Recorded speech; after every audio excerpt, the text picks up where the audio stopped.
শেষ হয়েছে আন্তর্জাতিক বিনিয়োগ সামিট 2025। বিনিয়োগ সম্মেলন আপাতত সফল হয়েছে বলে জানিয়েছেন বাংলাদেশ বিনিয়োগ বোর্ড বিডার head of business development Nahiyan Rahman.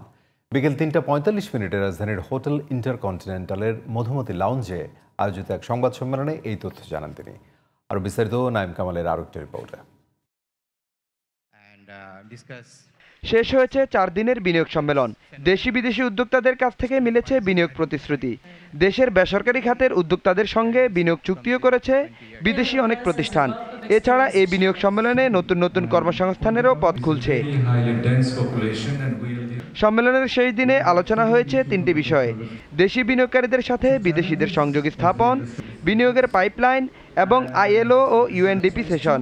সব মিলিয়ে বিনিয়োগ সামিটকে আপাতত সফল বলে মনে করছে বিডা।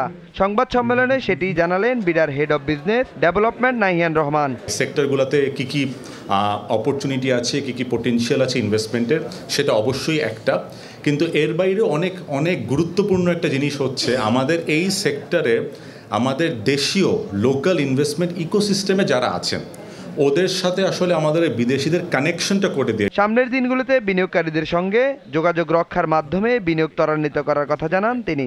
এখান থেকে লিডগুলো জেনারেট করে পরে এগুলাকে কিভাবে কনভার্ট করা যায় অ্যাকচুয়াল ইনভেস্টমেন্টে, সেই পাইপলাইন জেনারেট করতে চাচ্ছি। তো ওই ইনভেস্টমেন্ট পাইপলাইন বা বিনিয়োগ পাইপলাইনটা তৈরি করা। বিডা কর্তৃপক্ষ মনে করছে দেশে 4 খাতে প্রয়োজনীয় সংস্কার করতে পারলে বিপুল সংখ্যক বিদেশি বিনিয়োগের সম্ভাবনার পাশাপাশি প্রায় 35 লাখ নতুন কর্মসংস্থান তৈরি হবে।